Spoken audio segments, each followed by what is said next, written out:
Dragii noștri prieteni, bună seara! Bine v-am găsit la o emisiune care o să ne aducă o posibilitate.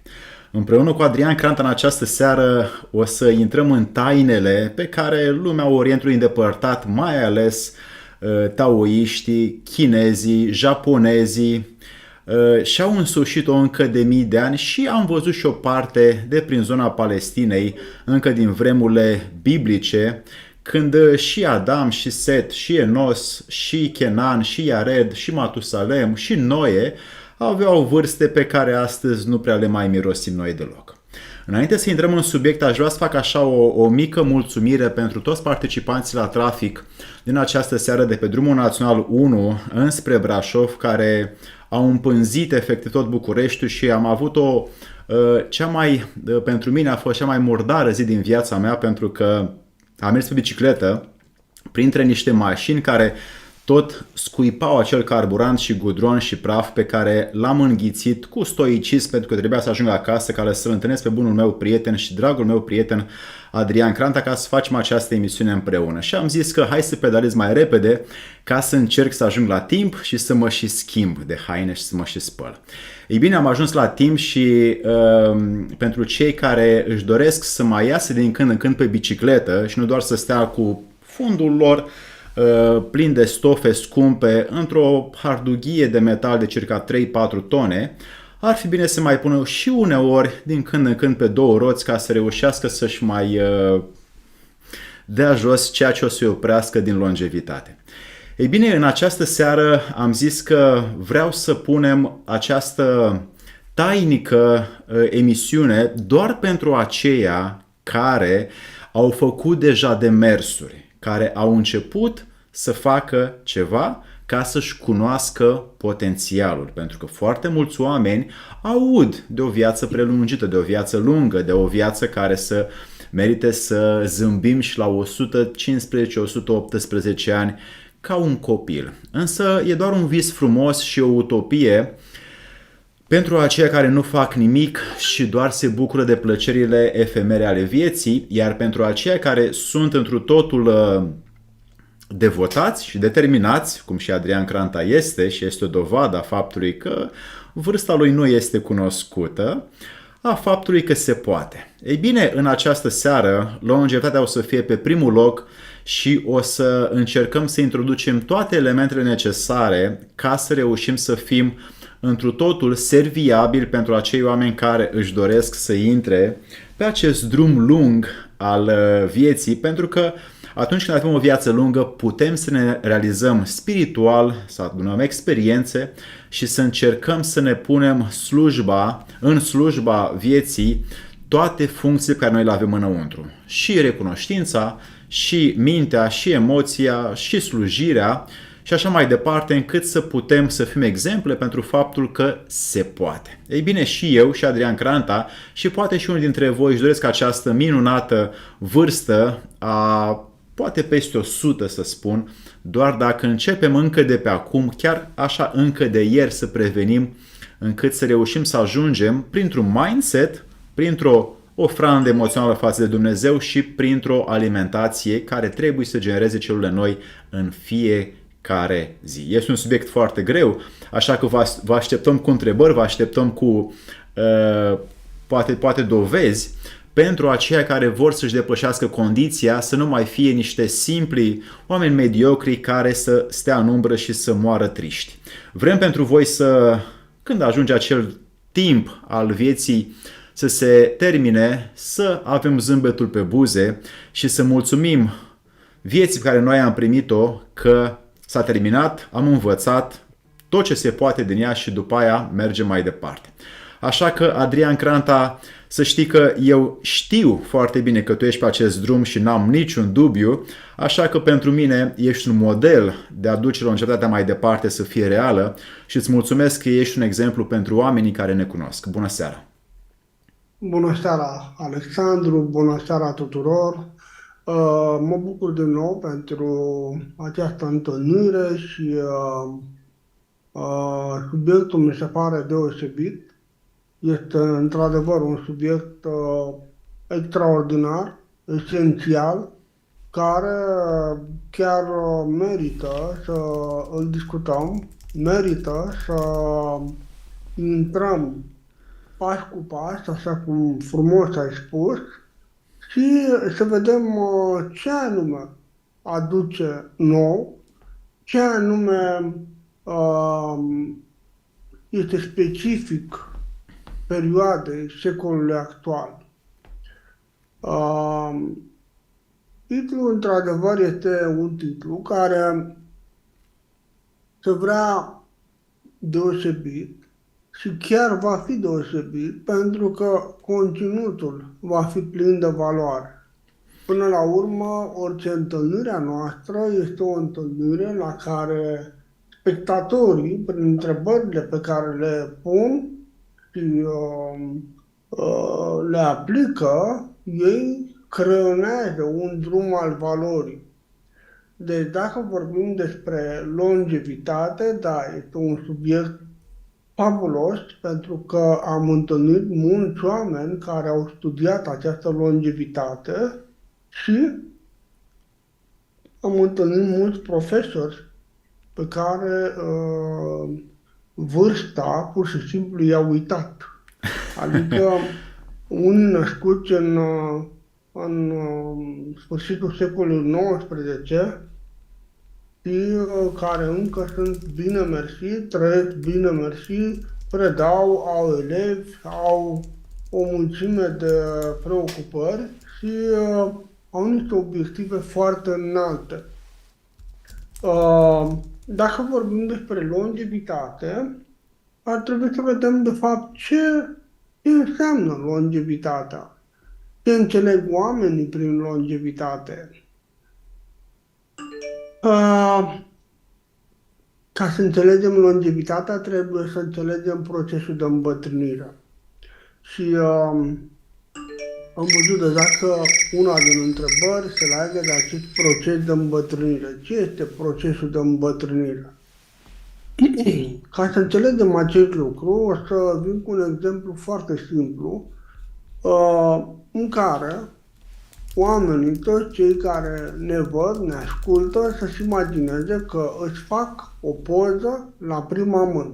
Adică ei fiind originalul, își fac pur și simplu o poză. După acea poză, ei mai fac încă o poză și tot așa, copiind poză după poză, la a 1001 poză, ar trebui să facem o comparație între poza finală și originală. Ce veți vedea? Veți vedea o diferență foarte mare, veți vedea că s-au pierdut foarte multe informații, veți vedea o degenerare, adică o pierdere masivă de informații. Când noi copiem, după original facem o copie și apoi după copie o altă copie, la fiecare trecere de la o generație la alta, cumva pierdem niște amănunte, pierdem o parte din informație. Ei bine, acesta este procesul de îmbătrânire. Acum întrebarea este, de ce se întâmplă acest lucru? În general, oamenii au o problemă. Cumva, parcă ar fi virusați. Ei se gândesc să trăiască puțin, că ce nevoie au ei să trăiască mult, ce nevoie au ei să își cultive longevitatea și cumva este o axiomă, o vorbă, o mantră, dacă vreți să spuneți, și asta am întâlnit-o la colegii mei de clasă, din liceu, care spuneau, dacă trăiești 40-50 de ani este suficient, important e să mă simt bine. Au trecut 40-50 de ani și au început să moară. Pur și simplu. A decedat unul, a decedat al doilea, a decedat al treilea. Sunt deja mulți colegi de-ai mei care în momentul acesta mă ascultă și ei urmăresc emisiunile cu mine, mai ales emisiunea pe care am avut-o acum 2 zile, care a avut un impact fantastic asupra oamenilor și un impact în sensul că le schimbă perspectiva, le repoziționează o perspectivă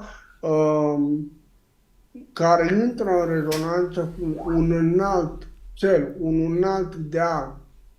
Ei bine, colegii mei și mulți oameni pe care i-am întâlnit aveau această mantră. Iar ei m-au întrebat pe mine de ce ar trebui să trăiască mult. Eu le-am spus că dacă ai făcut clasa 1 și nu ai reținut toate amănuntele, nu vrei să trăiești suficient de mult să poți să o repeți? Ei au zis, dar în viață nu există această situație. Iar eu am spus, tocmai că în viață fiecare lucru pe care îl faci și se dă de 3 ori.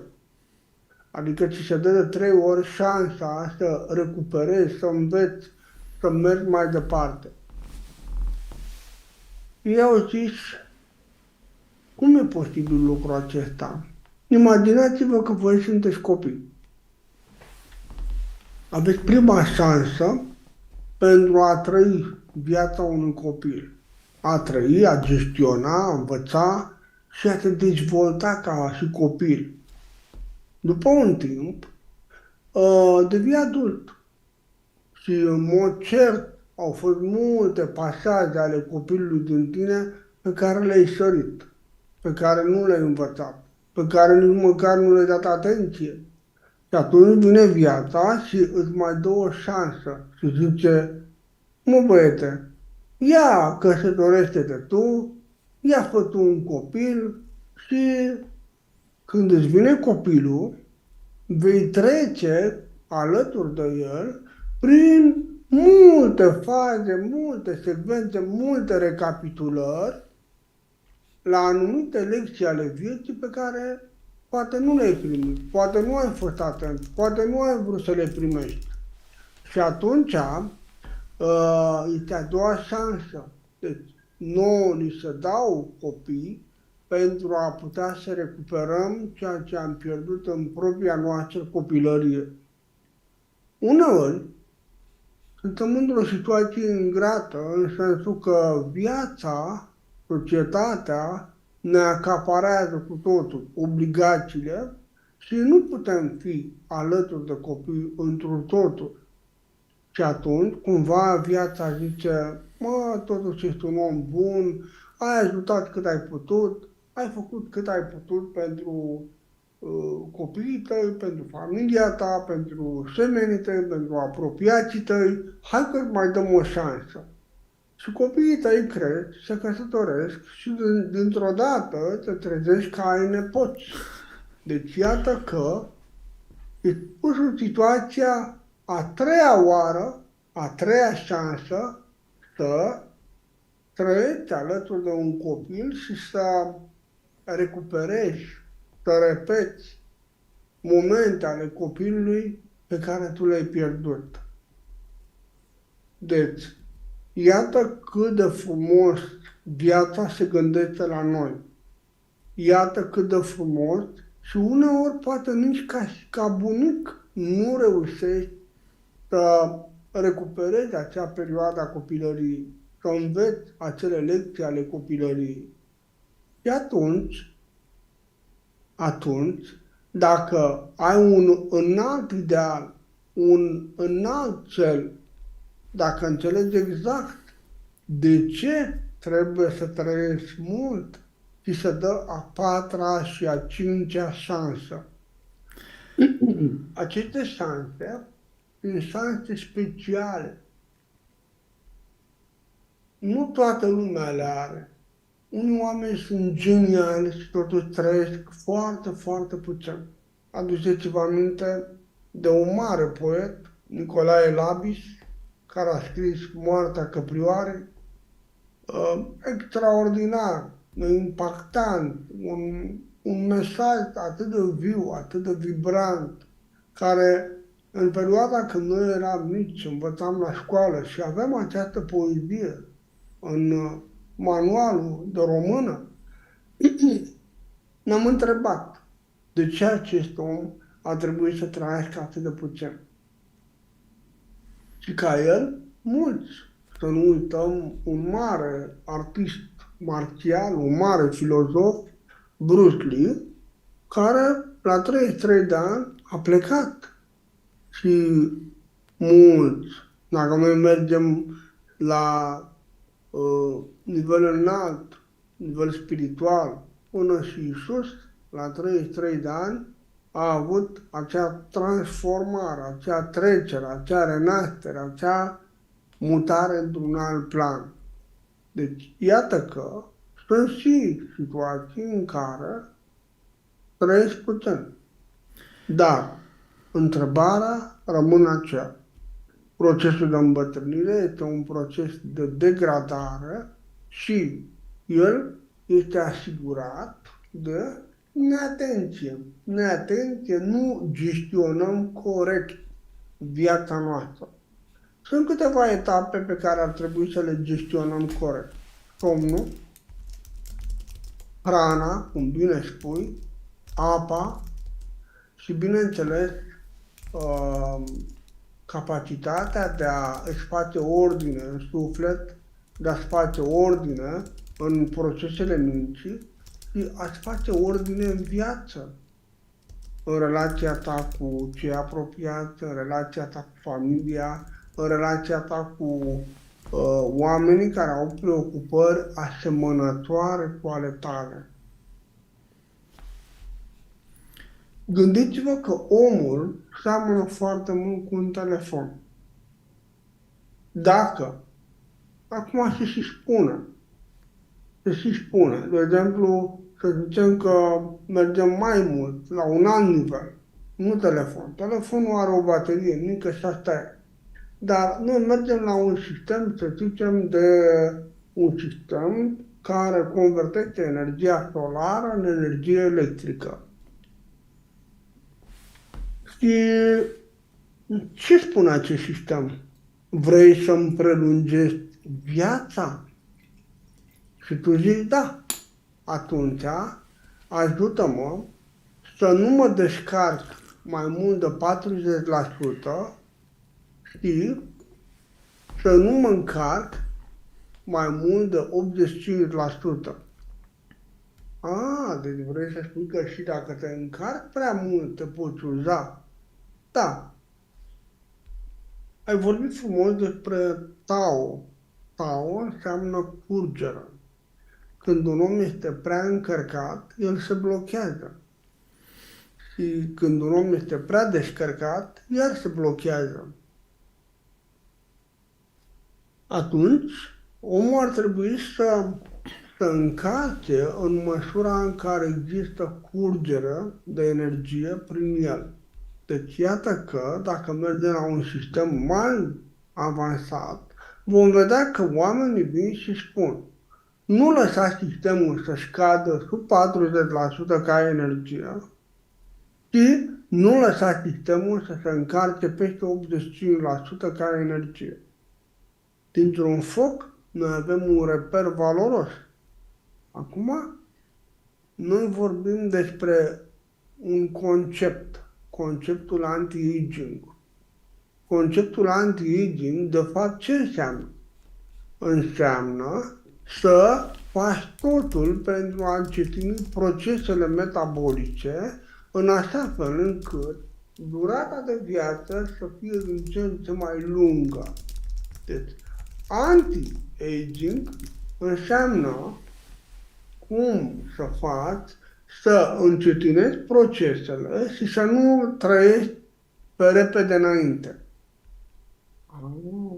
Am înțeles. Deci, astăzi discutam cu mai mulți medici, între care și o studentă, anul 4 la medicină, și m-au întrebat de ce doctorii au o rată de medie de viață de 49, 52, 53 de ani. De ce nu reușesc să depășească acest moment? Răspunsul este foarte simplu. În facultate, ei fumează mult, pierd multe nopți, și pur și simplu pierd multă energie. Energie sexuală, energie emoțională, energie mentală, energie spirituală, o pierd. Dar de ce? Pentru că nu au un cel, un înalt deal. Deci, procesul de îmbătrânire, dacă noi vrem să intervenim, noi trebuie să definim clar de ce vrem să trăim mult și bine. Și bine. Că ideea este nu să trăiești mult și pe la 40 să înceapă să te doară ciolanele, pe la 50 să nu te mai poți apleca, pe la 60 să nu mai poți nici să te piepteni. Nu e nicio smecherie asta.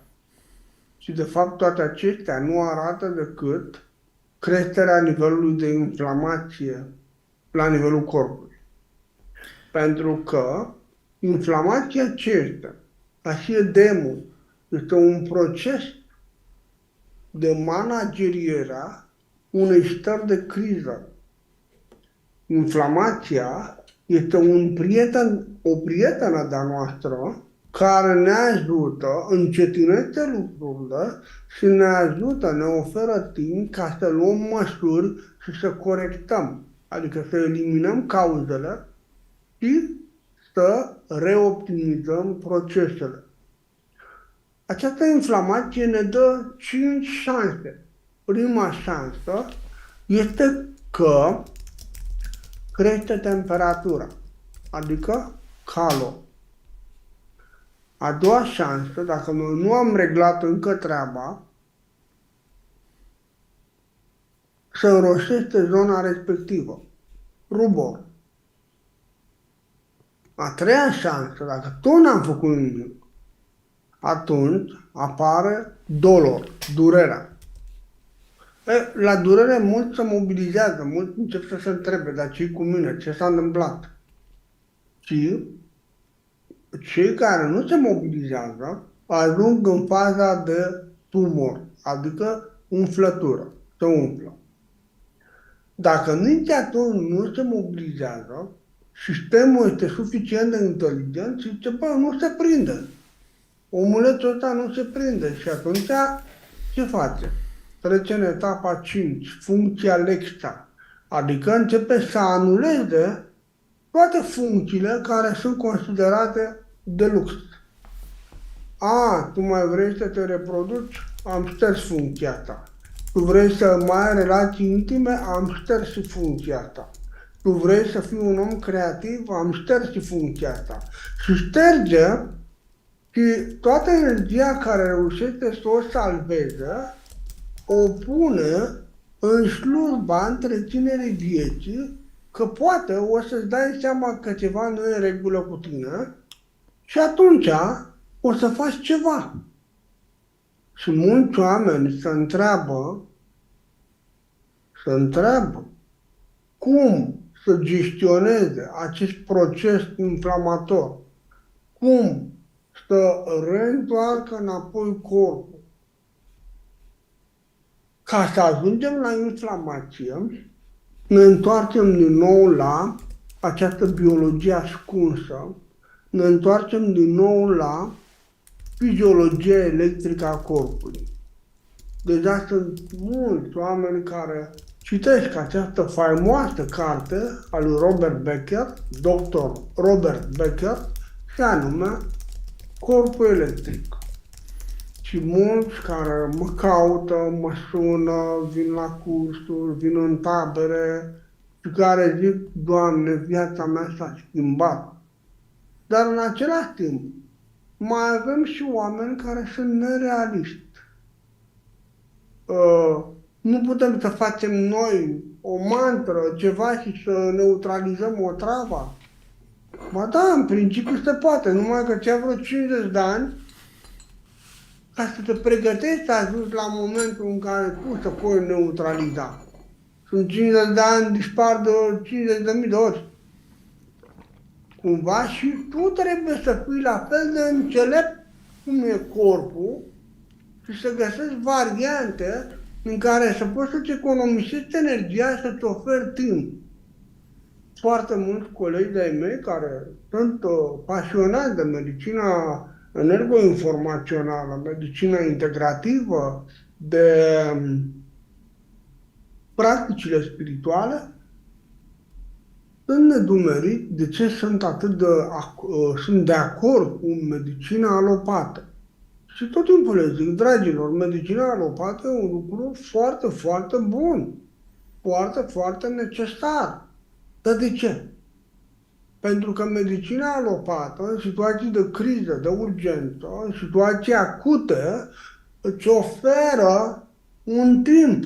Adică îți lungește cumva timpul, îți dă timp și tu să poți să rezolvi problema respectivă prin metodele tale. De aceea spun mereu că o împletire a celor două tipuri de medicină, medicina alopată și medicina integrativă, este ceva foarte avantajos. Am oameni care zic, dar eu vreau să fiu vegan și dacă sunt vegan am auzit că voi fi un iluminat, voi fi un nemuritor. Și nu voi mai avea niciodată nicio boală. Dacă lucrurile acestea ar fi adevărate, noi nu am avea medicină veterinară, pentru că toți voi mănâncă iarbă și nu am avea medicină veterinară. Nu vreau să supăr pe nimeni. Eu însă, 20 de ani, am fost vegan. Nu sunt împotriva acestui curent. În primul rând, dacă e să analizăm cuvântul vegan, nu are nicio treabă cu ce înțeleg oamenii de acum. Dacă noi ne ducem în dicționar, în Wikipedia, în Enciclopedia Britanică, în dicționare de referință, vom observa că istoricul acestui vegan ține de cu totul altceva și nu are treabă cu veganismul, cu vegetarianismul. Are treabă cu a fi liniștit. Cumva vine din limba latină un cuvânt care se definește ca a-și liniști viața, a te liniști, pentru a fi mai focusat pe prezent, pe aici și acum. Adrian, În același timp, nu pot să fiu de acord nici cu cei care merg pe ideea de carnivori prin excelență tot timpul. Am să le dau totuși niște vești mai puțin plăcute,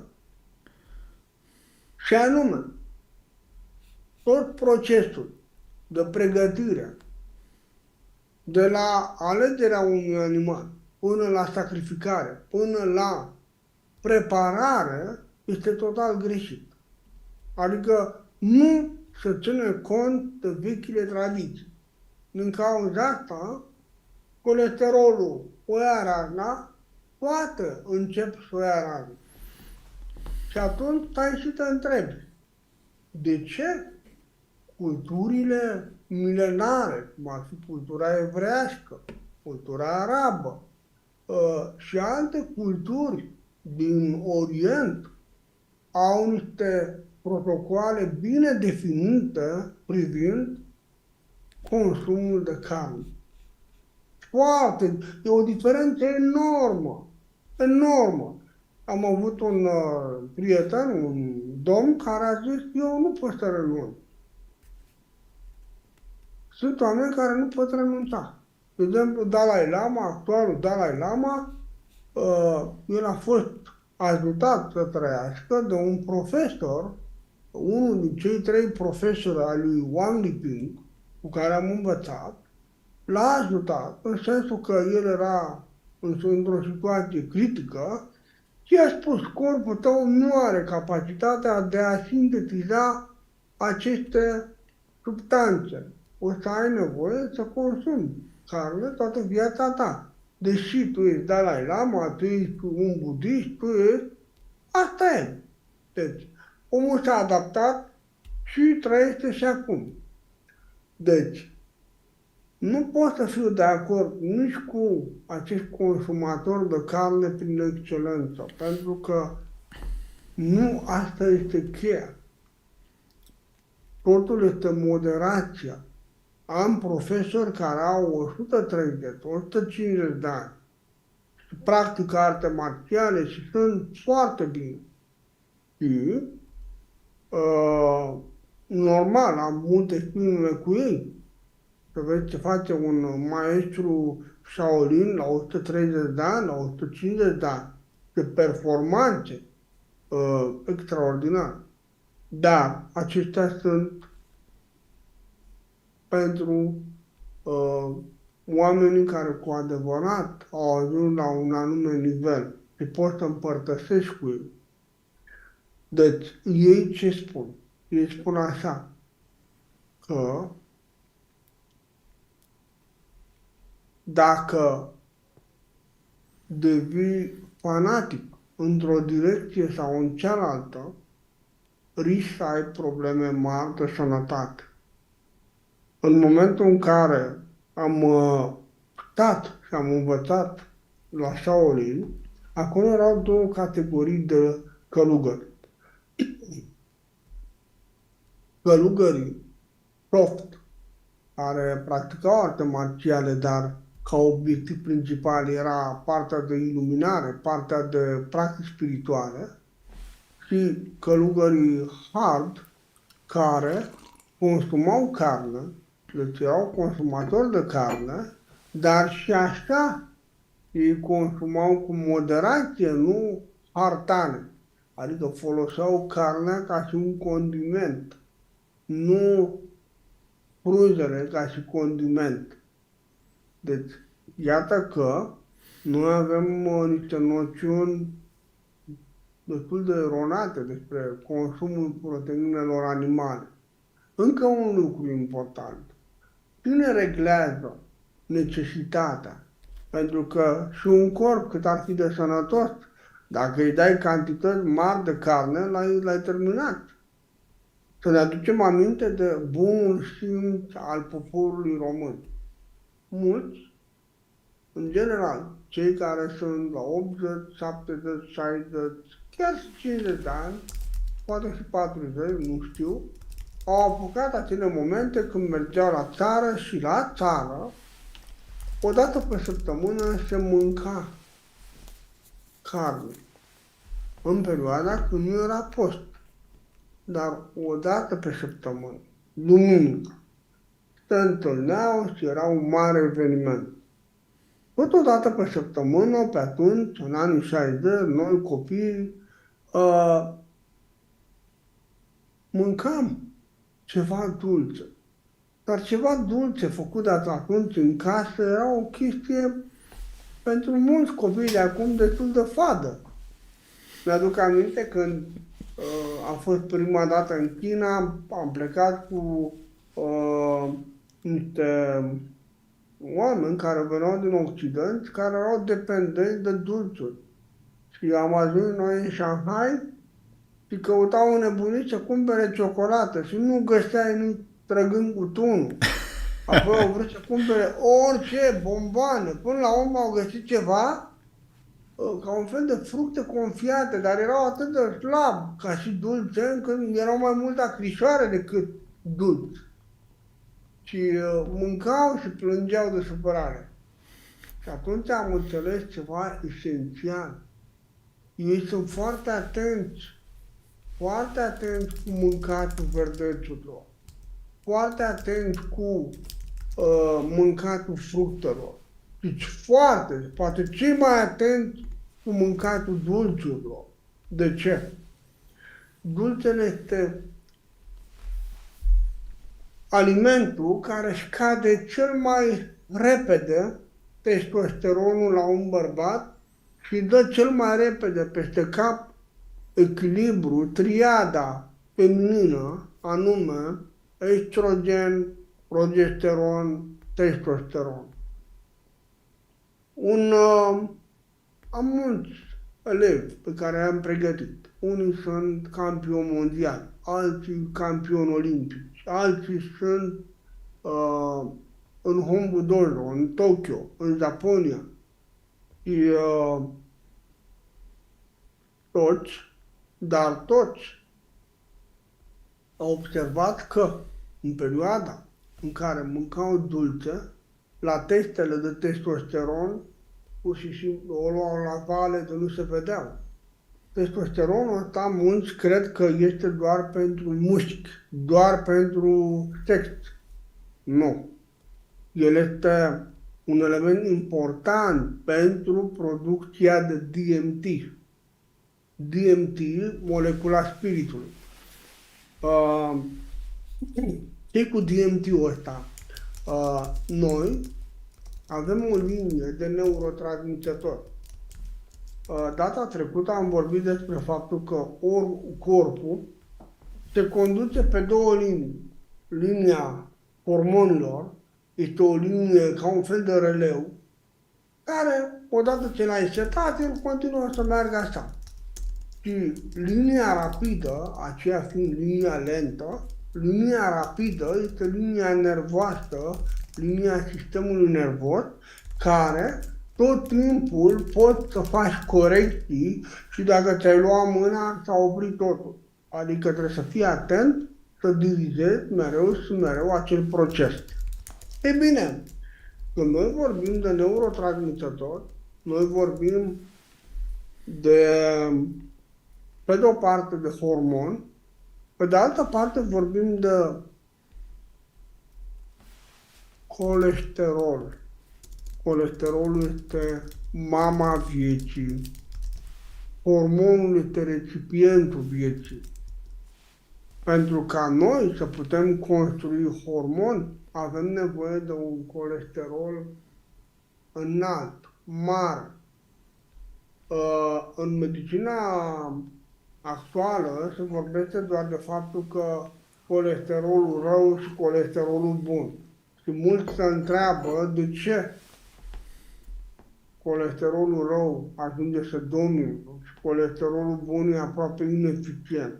Deoarece acest consum de zahăr, acest bombardament de estrogen extern, pune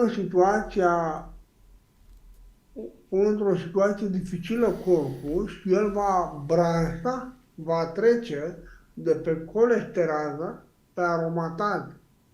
Și atunci tu vei produce hormoni, dar nu vor fi hormonii care să te ajute pe tine. Da, atunci noi avem probleme. Colesterolul rău, ăla bun nu e, ăla rău e peste tot. Avem probleme. Dar rețineți, dacă noi învățăm să echilibrăm această linie hormonală, învățăm să echilibrăm colesterolul, învățăm să aducem grăsimi bune în corp. Noi avem nevoie de cantități foarte mari de grăsimi. Foarte mari. Nu puteți să vă imaginați. Lucrând în cercetare, lucrând în special în cercetare legat de hormoni, de sânge, de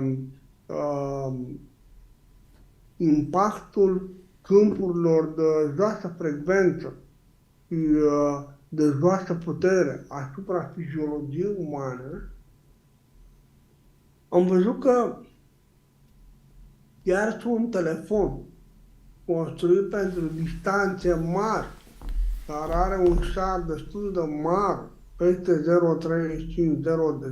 0,35, 0,38, deja afectează toată această poveste a neurotransmițătorilor și această poveste a colesterazei. Și atunci te întreb, ce faci?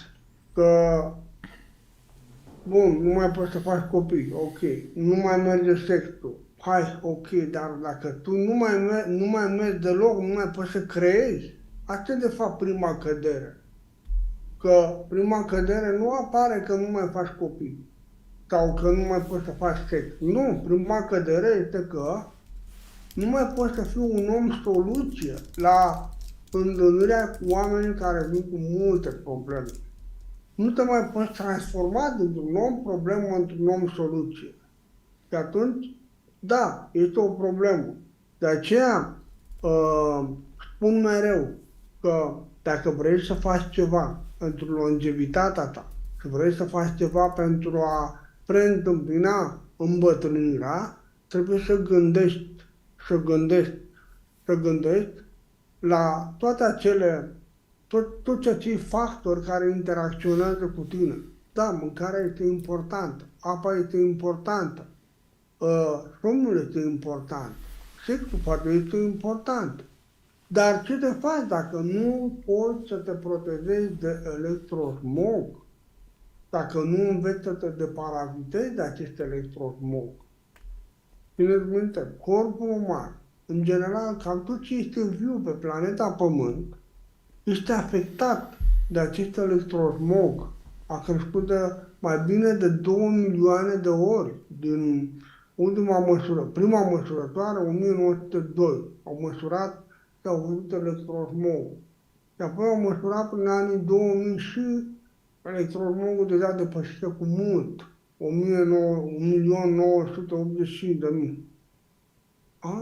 Și pomul a trecut de 2 milioane. Deci, noi am vorbit data trecută despre faptul că oamenii sunt vegani, oamenii folosesc verdețuri, dar oameni buni, da, trebuie să le încărcați cu viață. Dacă ele au o tangență cu chimicale, cu tot felul de pesticide, cu tot felul de nitrați, trebuie să înțelegeți ce fac aceștia în corpul uman. Ce anume afectează? Avem produsele PMG, produse modificate genetic, care ne afectează pe linie informațională. Țineți minte ce v-am spus. Noi suntem 4% fizic, 30% energetic și 66% informațional. Deci, să nu care cumva să credeți că dacă noi în plan fizic mâncăm morcov cu varză, dar ce e morcov, ce e varza, ce e salata? Este doar un recipient. Și noi avem nevoie de conținut. Și dacă acel conținut este preluat de diverse aparate prin care el staționează, cum ar fi frigiderul, noi trebuie să folosim un dispozitiv. Adică, bun, am cumpărat toate acele recipiente, dar noi trebuie să le umplem cu această energie a vieții. De aceea noi folosim aceste dispozitive Imor Plate. Imor este un acronim practic. Plate se referă la o platformă, este un sistem, un aparat care generează pe de o parte frecvențe, pe de o parte câmp magnetic pulsator tot frecvențial și pe de altă parte un câmp fantastic de electroni. Toate acestea reîncarcă acele recipiente pe care noi le introducem în noi. Mi-a plăcut, cum ai spus, că animalele mănâncă vegetale și vegetalele acelea sunt pachete de energie care se stochează la nivelul mușchilor. Dar dacă carnea respectivă a fost pusă la frigider, s-a terminat cu pachetele de energie, rămân rămăsițe. Și atunci noi avem nevoie să înțelegem cum încărcăm cu energie suplimentele, cum încărcăm cu energie fructele, cum încărcăm cu energie carnea, ouăle, chiar și lucrurile care poate nu sunt bune. Și o ciocolată, dacă o încarci cu energie, aduce acea energie în tine. Deci tu vrei să spui că noi mâncăm doar ambalaj. Da, când eram în armată, în anii 80, era o denumire, o vorbă. Ce mâncăm astăzi? Balast. Prin balast înțelegea orez, piure, umplutură. Și totuși, când erai în armată, erai nebunit pentru... Aduc aminte că ajusese un grăunte de usturoi și costă enorm de mult. Mâncai din el așa, bucățică cu bucățică, 2-3 zile. ți se părea o comoară. E bine, este important să înțelegem că dacă vrem ca aceste recipiente care au un efect interesant, odată ce noi le umblem cu energie, ele încep să polarizeze acea energie și să o pregătească ca să te servească pe tine. Dar dacă ele n-au energie, ce să fac? Intră în tine și îți iau energia în loc să ți-o dea. Și o să ziceți, incredibil, nu se poate. Iar nu o să zic așa. Fructele. Fructele, noi avem nevoie de ce consumăm noi fructe. Sunt cele mai performante recipiente de energie și în special enzime. Dar tocmai că, pentru faptul că au atât de multe enzime, ele se strică foarte repede, se alterează foarte ușor. Și atunci au venit băieții deștepți și au zis, lași că facem noi niște cuptoare cu niște radiații care să omoare, să iradieze acele enzime și fructul rămâne ca recipient, nu mai are enzimă, nu mai are putere, nu mai are viață. O să stă acolo ca un fruct de ceară.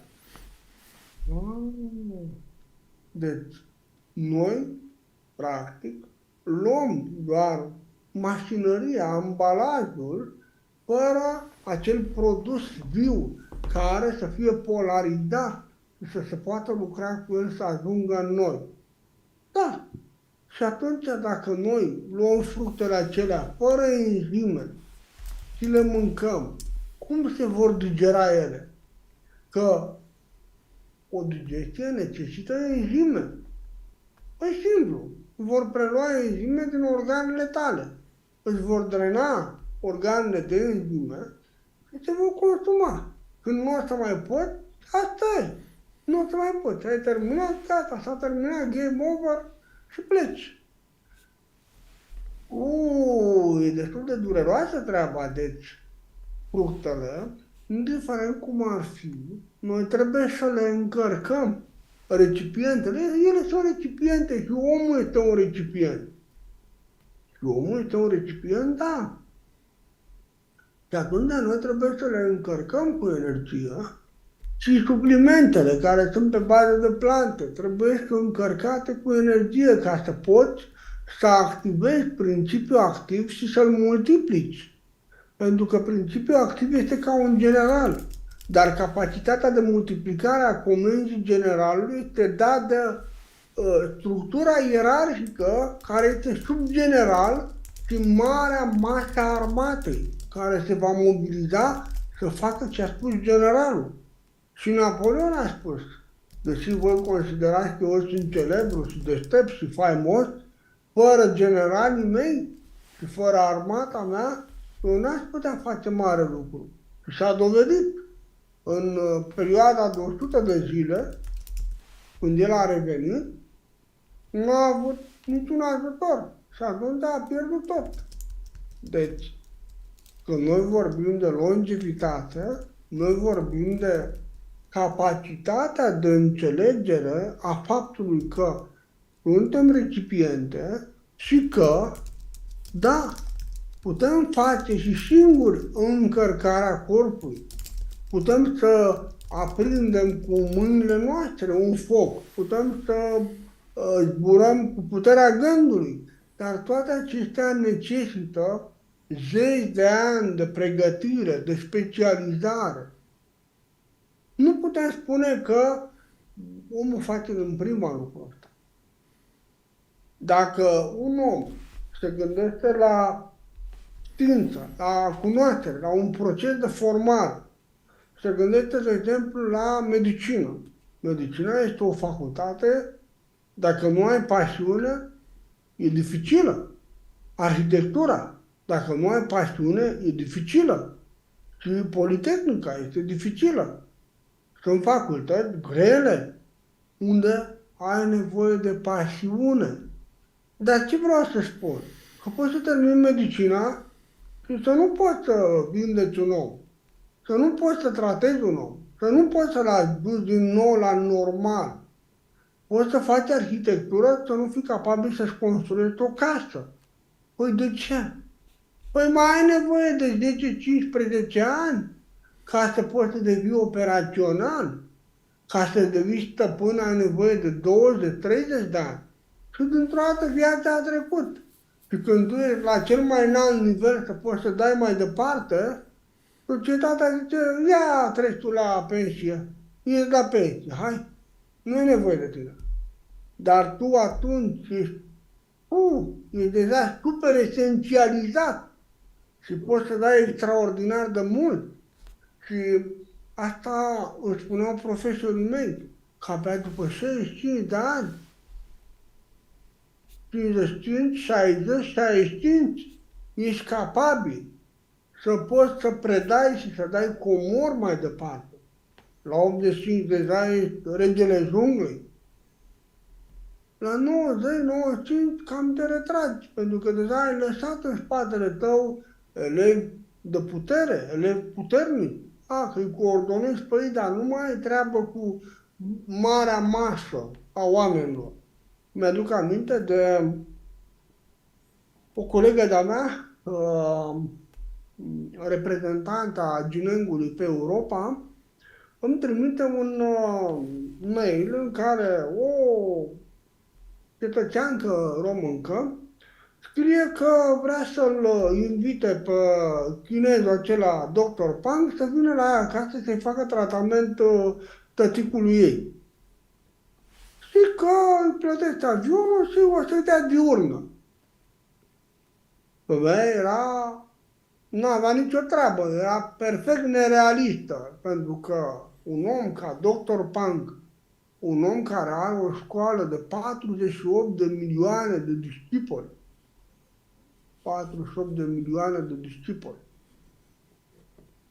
nu o să vină, oricum omul ăla e la un nivel la care nu o să se coboare el, să vină să-l scarpine pe unul pe șosete. Și îmi trimite dacă pot să o ajut, să o învăț ce să facă pentru tăticul ei. Eu îi scriu doar atât, pentru că te-am scris. Aveți suficiente emisiuni video cu mine și întâlnirea dumneavoastră cu mine va necesita multă muncă și mult efort din partea dumneavoastră. Și mai mult decât atât, trebuie să vă asumați responsabilitatea pentru tot ce faceți și tot ce se va întâmpla acolo. La care răspunsul a fost ceva, dar ce banii mei nu merg. Mi-am dat seama că ăsta e nivelul. Adică, da, te pot învăța să pescuiești, te pot învăța să-ți rezolvi treaba, dar trebuie să muncești. Adică nu o să vină nimeni ca sclav pe plantația ta să te scarpine pe șosete. Ea era încă supărată pe ideea că un amărât de chinezi n-a venit pentru tatăl ei. O fi fost om de afaceri, o fi fost, nu știu, dar e o gândire mult prea egoistă ca să nu aibă probleme în viața asta. Egoismul este sursa multor probleme din această viață. Confucius spune așa, pentru a elimina cauza numărul 1 a bolilor, adică egoismul, renunțați la binele personal pentru binele colectiv. Vei avea mult mai mult parte de bine, de un nivel mult mai înalt, decât dacă ești acolo tu în ograda ta, în cutiuța ta cu binele tău. Și Confucius consider că a fost un mare sociolog al planetei Terra. Adică, în materie de sociologie, bate la fund, fără nicio problemă, tot ceea ce există la ora actuală în materie de sociologie. Dar trebuie să-l înțelegi, trebuie să-l cunoști. Nu e suficient să citești analecte de Confuciu și să zici, gata, l-am fumat și pe ăsta. Nu. Nu există treaba asta. Aud povestea asta, am fost la cursul ăla în 2 zile, sunt deja mare maestru, Shambhala, Orion, Osiris, Camerun.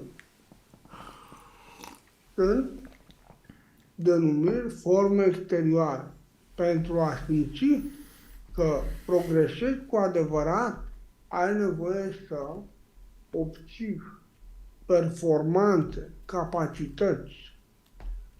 Odată ce obții lucrurile astea, nu te apuci să trâmbicezi cu ele. Deci, revenind la ideea de bază, procesul de îmbătrânire poate să fie un proces accelerat când omul îl neglijează conștientă a conștiinței. Mă veți auzi de multe ori spunând această trinitate esențială, informațională, și în momentul când veți înțelege ce vreau să spun, veți zice, frate, dar fără asta n-ai nimic. Ai asta, ai tot. Deci, pentru ca noi să putem să trăim mai mult, avem nevoie să ne dezvoltăm conștiința. Conștiința necesită energie. Mult timp am recomandat unul din profesorii extraordinari care au trecut prin viața mea, John Chang. Sunt două cărți scrise despre el, se anume Magul din Java și Luptătorul Nei Kung. Spune așa, ai nevoie de energie. Dacă nu poți să fii un om ponderat, atunci pur și simplu oprește total pentru o perioadă pierderea de energie sexuală, energie emoțională, și toată această energie canalizează-o pentru a dezvolta conștiința, a simți, a vedea, a auzi, a înțelege mai mult decât ceilalți, mai mult decât o bucățică din cele 1000 de bucățele. Și când ridici nivelul de energie și crește nivelul de conștiință, vei depăși conștiința matricei care este inoculată, care zice așa, ăsta este nivelul, ăsta e normalul, și dacă voi, majoritatea, vedeți că unul simte ce nu simțiți voi, considerați că e nebun, că nu e în regulă, e ceva, înfilează nu o lampă, o linie întreagă de lămpi. Deci, ca să poți să depășești nivelul de conștiință al colectivității în care trăiești, ai nevoie să hrănești conștiința. Conștiința se hrănește prin dezvoltarea conștiinței, adică conștiința se hrănește cu modele, e adevărat asta. Dacă tot timpul te identifici cu modele de putere, cu mari maestri, mari oameni, mari cunoscători, mari savanți, mari umaniști, atunci vei fi la fel. Când te oglindești cu ei, vei deveni întocmai ca ei. Deci, ai nevoie de modele. Și ai nevoie de modele care să țină conștiința la un nivel foarte, foarte sus. Pentru că dacă capeți energie și nu dezvolți conștiința, corpul va vrea să o dea afară. Cum? Te va trimite pe strase și găsești o fată, ceva, sau un băiat, gata, ai dat-o afară, s-a terminat. Sau vei începe un scandal monstru cu 1, 2, 3 prieteni, familia sau neamul, și gata, ai dat-o afară. Când se va întâmpla lucrul ăsta? Ori de câte ori un om acumulează energie și nu are un scop înalt, nu are ceva pe care să-l hrănească, corpul îl va pune în situația să o dea afară. Ori sex, ori droguri, ori mâncare, ori nesomn, ori dat cu capul de pereți, ori petreceri, indiferent. Whatever. Deci, este important să definim clar scopul pentru care noi vrem să trăim mult. Că asta era prima întrebare a lui Valeriu Popa. Veneau cu cancer, cu sida, cu o mulțime de probleme. Și el întreba doar atât. Mamaie, dar pentru ce vrei să trăiești? Păi, zice, domnul Popa, eu vreau să trăiesc, să-mi crești copiii, să-mi crești nepoții, să-i văd că sunt la casele lor, că își trăiesc viața, că sunt fericiți, că... Mamaie, pentru asta nu o să-ți dea nimeni ani în plus de viață la moștorelul vieții tale. Dar de ce? Păi nu pentru asta ai venit. Asta face parte de o regie, de un fundal. Tu ai venit să te dezvolți, să evoluezi, să investești în tine. Nu, adică n-am venit să stau cu coada în apă și să petrec. Nu. Și era un răspuns foarte dur pe care Valeriu Popa îl dădea și oamenii plecau frustrați. Ăsta e un comunist. Adică cum? Nu am venit să muncesc și nu să mă distrez? Deci, iată că corpul te va drena imediat de energie dacă nu ai un scop înalt. Când ai un scop înalt, corpul va înțelege și conștientul va înțelege și va zice, bă, lăsați-l.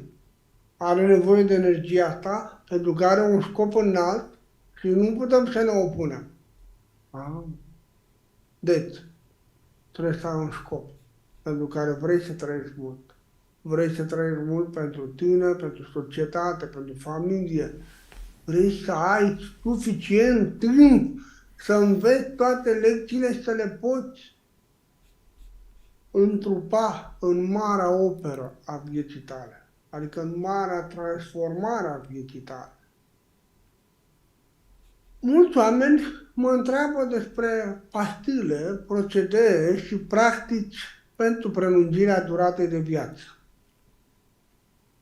Pastile, procedee și practici pentru prelungirea duratei de viață. Mai exact, suplimente. Există așa ceva. Sigur că există. Dar, din nou, revin. Dacă aduci aceste pastile, suplimente sau practici și nu ai un scop înalt, nu se va întâmpla nimic. Una din școlile din care fac parte are o linie foarte avansată de maestri care trăiesc foarte mult, sute de ani. Unul dintre ei a ieșit la iveală. E vorba de Li Qingwen. Li Qingwen, 256 de ani, și am învățat această cale acum mult timp. Adică practicile lui, ce făcea el, cum de a trăit atâta, cum de se ținea atât de bine. Și generalul, unul din elevii lui, generalul Yang Shen, care a trăit mult, și mai mulți elevi de-ai lui care au trăit peste 100, 120 de ani, unii trăiesc. Și cum au trăit ei atât de mult? Nu mâncau carne? Nu, mâncau, dar modest. Mâncau anumite ierburi de putere, practicau anumite practici, evitau anumite tipare de gândire și tipare emoționale, evitau să distrugă izvorul vieții sau să-l secătuiască. Deci, când eram mic, învățam, eram la începutul acestor practici. 73, 74, bântuiam. Tot timpul eram supărat că de ce nu s-a dat pe piață practici de putere. Apoi au trecut mulți ani, după vreo 20 de ani, mi-am dat seama, mi-a venit răspunsul. Oamenii sunt așa cum sunt. Dacă ar primi practici de putere, s-ar distruge instantaneu. Pentru că nu poți să faci față. Dar ei au un noroc chiar. 1. Nu au perseverență. 2. pentru că au de-a face cu multe practici greșite, eronate sau fără putere, unele chiar drenează energia, faptul că ei nu au perseverență, faptul că nu pot practica în fiecare zi, dimineața, seara, este ok. Este doar un moft, este o distracție, asta ne vedem săptămânal. Și asta cumva îi ajută să trăiască în această iluzie și viața vine peste ei. Eu văd mulți colegi de-ai mei care, după ce au trecut de 50-60 de ani, încep să aibă niște probleme atât de mari de sănătate, că nu numai că nu mai pot să-și ducă viața, nu pot să fie nici la nivelul unui om care n-a făcut nimic în viața lui. Decât că a trăit într-un mediu curat, nu s-a agitat și a pus ordine în viață, atât, s-a închinat, s-a rugat la Dumnezeu și asta a fost. Și atunci ei mă întreabă, de ce ăia care n-au făcut nimic, uite, pot și au, iar eu care am făcut atâta, nu mai am nici ce au ei. Practică greșită. Eu îmi spun cum practică greșită. Practica greșită are 3 abordări. 1. Maestru a predat, dar tu nu ai înțeles. 2. Maestru a predat, tu ai înțeles, dar nu suficient ca să aplici în practică și să obții rezultate. 3. Practicile sunt un amestec de concepte și e ca și cu maioneza. Dacă încerci să o rotești de 20 de ori într-un sens, de 20 de ori în sensul celălalt, în final nu o să faci niciodată maioneză. Cam așa sunt multe practici care există la ora actuală. Și toate acestea sunt pentru protejarea oamenilor. Este o etapă prin care oamenii trebuie să treacă și să se cearnă, adică apare o cernere și cei care cu adevărat acumulează merite în cer să ajungă la nivelele de putere, nivelele adevărate. Deci, există practici de prelungire a vieții. Una dintre ele, poate cea mai la îndemână, este o practică din ceea ce noi numim Tao al aerovorilor, pentru că în școala din care vin, mulți maestri sunt aerovori, adică nu consumă hrană fizică de 30, 50, 80, 90 de ani. Și ei practică, au un alt mod de hrănire și aduc energia respectivă în corp, în felul ăsta ei reușesc să trăiască bine.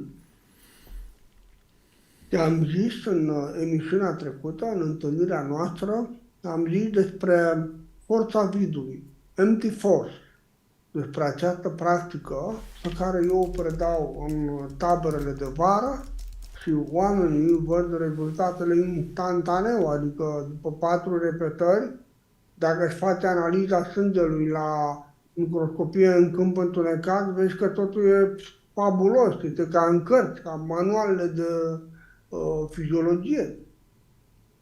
Și zici, wow, e extraordinar, dar te simți bine, ai un echilibru fantastic.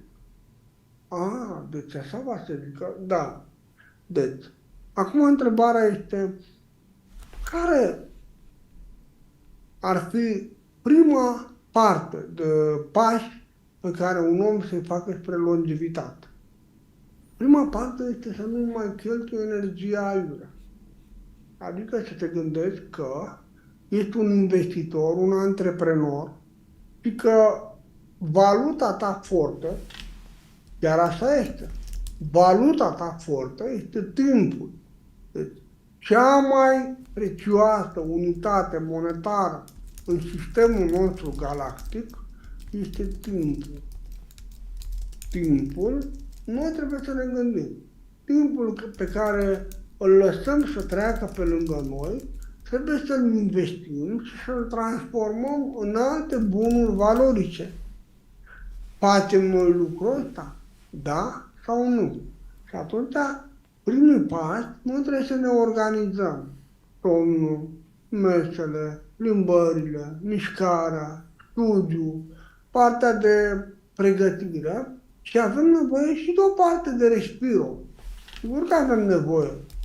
Zice că ca fi în echilibru acidobazic, în care avem 80% alcalin, 20% acid.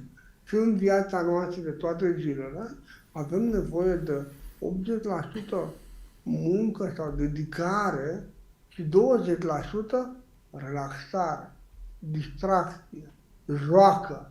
Avem nevoie de așa ceva. Nu neagă nimeni treaba asta. Deci, aceștia ar fi primul pas. Până să ajungem noi să generăm fulgere și tunete și mai știu ce, avem nevoie să ne gândim cine ne invalidează pe noi. Păi sunt multe tehnologii care ne invalidează. Întrebarea pe care noi o punem este, putem folosi tehnologii care se contracareze efectul acelora care ne invalidează? Răspuns, da. Păi atunci, hai să punem tehnologiile să ia măsuri și să ne țină departe de acele forme de invalidare. În felul ăsta noi ne salvăm timpul pentru a ne ocupa de noi, pentru a învăța mai mult, pentru a ne antrena mai mult, pentru a călători, a cunoaște, a cerceta, a împărtăși și, bineînțeles, pentru a ne distra. Deci tu vrei să spui că a pune lucrurile să lucreze pentru tine este un concept necesar. Bineînțeles. Și acum, când stau aici cu voi, stau într-o mare bulă de energie protectoare generată de această tehnologie PC Power și mă simt perfect, mă simt ca în mijlocul pădurii, pe un munte. Și la fel, folosind generatoare de energie scalară dirijată, pot să mențin sufletul la un înalt nivel de creativitate. Adică folosesc tehnologia pentru a-mi recrea condițiile de acum 400, 500, 1000, 2000, 1000 de ani. Păi da, pentru că dacă eu stau să muncesc, să-mi creez aceste condiții folosind energia mea, eu nu mai am timp să comunic cu voi, nu mai am timp să creez, nu mai am timp să fac o mulțime de lucruri. De aceea eu folosesc tehnologia. La fel, Imor Play, păi orice bag în gură, pe platforma respectivă, îmi încarc toate recipientele și pe urmă bag în gură. Și apa, și mâncarea, și suplimentele, și orice. Deci, fantastic. Și un lucru rău, dacă zicem ceva nociv, eu știu, ceva care poate să afecteze sănătatea, dacă îl pui această platformă să se încarce, te va afecta mai puțin. Adică, de exemplu, alcool, vodka, cafea, prăjituri sau, eu știu, lapte, iaurt, ce vrei să pui. Toate acestea vor avea un efect diminuat mult, adică doar 10% te va afecta. Da, te va afecta, normal, da? Te-ai făcut de amblau, ai vrut neapărat să mănânci lucrul ăla. Ok. Și, când punem lucruri bune, păi potența lor crește de 10 ori.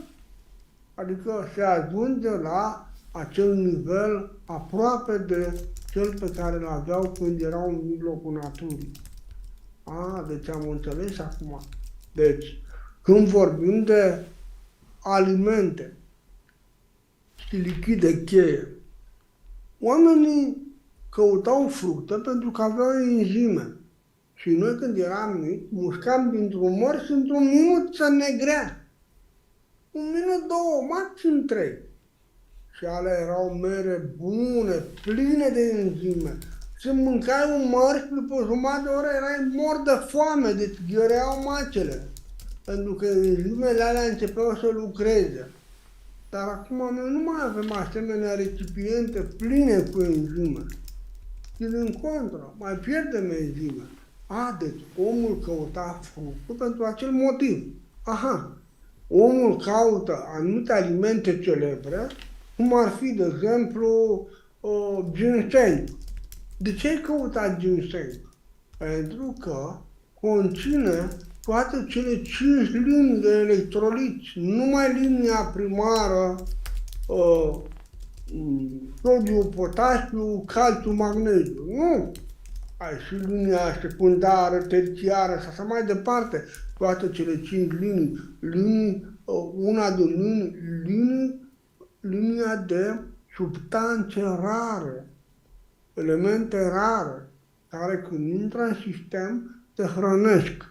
Da, ele au efect fantastic asupra ta dacă recipientul numit corp uman are o încărcătură de electroni, adică capacitanța, diferența de potențial membranar celular este fabulos de mare, adică ai 22 de milivolți, ești la limită. Codașul clasei, ai 30, 40, 50 de milivolți, poți să dezvolți până la 90 de milivolți, ești bun. În situația aceea, orice bagi îți dă putere. Deci am înțeles. Oamenii, într-o manieră simplistă, caută niște lucruri care să le dea putere, dar ei nu înțeleg că acel lucru, acel lichid, acel supliment, acel fruct sau mâncare este o parte din ecuație și că mai e nevoie de această energie din interiorul nostru, de acest potențial electric. Adică au nevoie de un potențial care să nu îi lase să se degradeze. Deci, așa va să zică. Da, deci când noi vorbim de ganoderm, noi vorbim de licii, noi vorbim de tot felul de ciuperci speciale, tot felul de ingrediente speciale, noi vorbim de unul din factori, adică factori care să reacționeze, să intre în reacție cu câmpul electric din interiorul nostru. Acum am înțeles de ce la unii dau rezultate și la alții deloc. Și la unii uneori da, uneori nu. Exact. Acum, să vorbim despre etapele bătrâneții și apropierea morții. Medicina chineză ne învață că bătrânețea pentru o femeie începe la 21 de ani. Ce înseamnă asta? Că până la 21 de ani, celulele se mulțesc mai mult decât cele care se distrug. La 21 de ani este un moment în care, exact ca la echinocțiul de toamnă și de primăvară, ziua egală cu noaptea. Și la 21 de ani, la femei, la 24 de ani la bărbați, se spune că natura își trage un mare șut în partea din dos. Și zice, mă băietă, măi fetițo, gata, acum te descurci singură, cum te gestionezi, e treaba ta. Și la 21 de ani, noi ne oprim ca femeie și la 24 ca bărbat din acea linie de dezvoltare. Și începe căderea. Pentru unii care sunt neglijenți, căderea poate fi brusc, pentru alții mai lent, pentru alții poate fi o plafonare și pentru alții o urcare mai lentă, dar va fi, pentru că aceia muncesc, aceia lucrează. Acum, din punct de vedere al medicinei alopată și din punct de vedere al medicinii chineze, există ceva care corespunde, adică e o coincidență fantastică. Medicina chineză spune că până la 40 de ani energia creativă, Jing, continuă să se dezvolte dacă există condiții. Adică omul este atent, are un program de viață atent, să menține, să întrețină. Și după 40 de ani începe să coboare. În funcție de cum s-a întreținut, coboară mai repede sau mai lent. Medicina occidentală spune același lucru. Potențialul hormonal tinde să fie bun, activ, până la 40. După 40, unii pot să o lungească până la 60, până la 70, până la 90, până la 100, până la 200, 500, 1000 de ani. Frumos, frumos spun unii Matusale, Noe. Da, ei spun lucrurile acestea, dar ar trebui să le înțeleagă. Deci, Avram, că la vârsta care o avea, a mai putut să aibă copii. Este un lucru important să înțeleagă omul că mediul electric al naturii, câmpul magnetic al Pământului, era altceva atunci față de ce acum. Conduita, obiectivele, principiile, filozofia de viață era cu totul alta față de ce e în prezent. Nu că Avram mânca nu știu ce lipie coaptă la soare și din cauza asta el trăia mult. Nu. Până și pâinea, dacă o mănânci, că mulți se întreabă, domnule, dar de ce face atât de rău pâinea? De ce când eram la bunica mâncam o pâine și rupea pământul stomacul? Pentru că era pâine cu maia. Pâine cu maia. Oricât ai fi tu acum de invalidat de pâinea asta care e pe piață, când îți faci acasă pâine cu maia, nu simți că te-a lovit, nu ai nici somn, nu te ia nimic. Și poți să experimentezi ce? 10, 15, 20% din cum era pâine odată. Că noi am rămas cu denumirile. Deci, când noi vorbim de etapele îmbătrânirii, da, la 40 de ani este prima răscruce majoră, dar din nefericire, datorită unor condiții de viață, unor priorități total improprii vieții, oamenii nu ajung la vârsta aia, unii mor până atunci. Orică s-au programat și ei spun apoptoză celulară.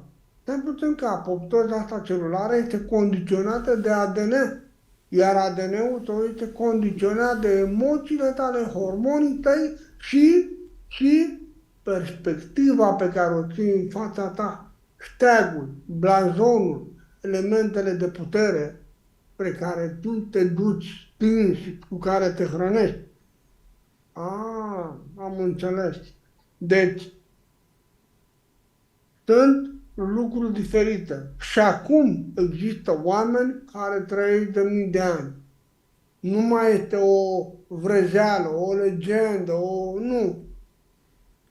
Când vom trece în următoarea perioadă, din 2024, adevărul divin va ieși la iveală. Cine va vrea să-l vadă, îl va vedea. Dar și adevărul realității în care se complac unii va ieși și acela la iveală. Oamenii vor zice, da, dar asta este ceva nemaipomenit de bun. Tu vei zice, pardon, atunci ce trebuie? Îți trebuie înțelepciune pentru a ține conștiința trează, că până și Satan s-a dus la Dumnezeu și a zis, Doamne, nu dai Tu pe mână un pic pe robul Tău să vezi cum îl încerc eu și imediat te trădează. Dumnezeu a zis doar atât.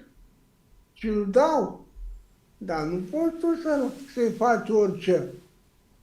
Nu ai voie să te atingi de conștiința lui, de sufletul lui, adică de conștiința lui, adică de acea parte din el care îi sesizează ce e bun, ce nu e bun, ce e constructiv, ce nu e constructiv. Și nelăsându-l să se atingă de acea conștiință, Iov a reușit să treacă prin toate acele încercări și să ajungă la mântuire. Deci, iată că noi avem nevoie de conștiință și avem nevoie de a hrăni conștiința. Oamenii fug de conștiință și tot timpul ori se îmbată, ori se droghează, ori se masturbează, ori, și fac totul ca să piardă putere, ca să înstoreze conștiința. Ce, dom'le, să nu mai simt, dom'le, greutățile vieții, și ca să-și adormă conștiința. Și atunci, e ok. Sunt anesteziați. Acum aș vrea să-mi pun niște întrebări și să răspund la ele, pentru că am vorbit, am atins obiectivele bine de tot. Toate întrebările care au fost împinse la înaintare, le-am atins. Acum aș vrea să răspund strict la întrebările pe care le ai. E mult de spus în continuare, dar nu pot să spun decât dacă omul întreabă. Altfel nu mi se dă voie să spun. Așa că Dragul meu, ochi și urechi și te aud.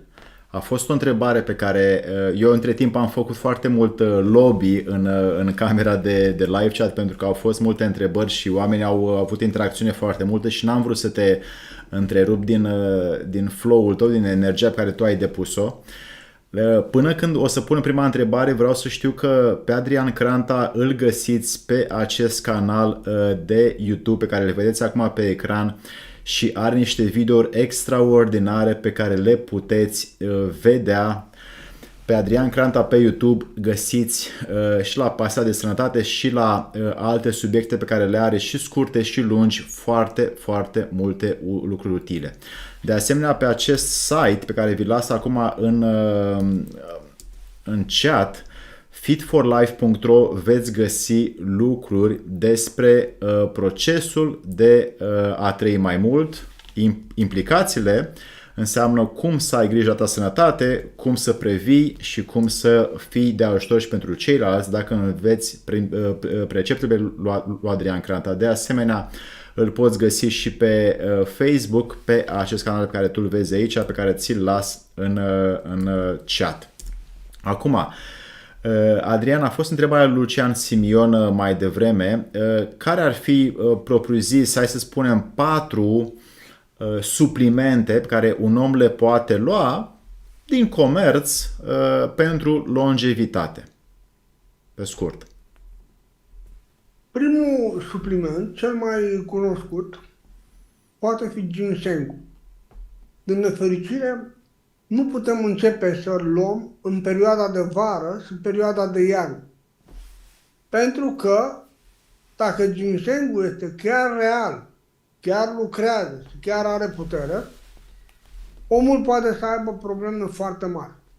De aceea, noi suntem în 12 mai, până pe 20-22 mai, s-ar mai putea începe cu ginseng. Un ginseng bun costă de la 200-300 de lei până la 20.000 de lei, 30.000 de lei, depinde de buget. Vreau să fac o mică remarcă. Da, nu fac reclamă, da. Ideea este așa.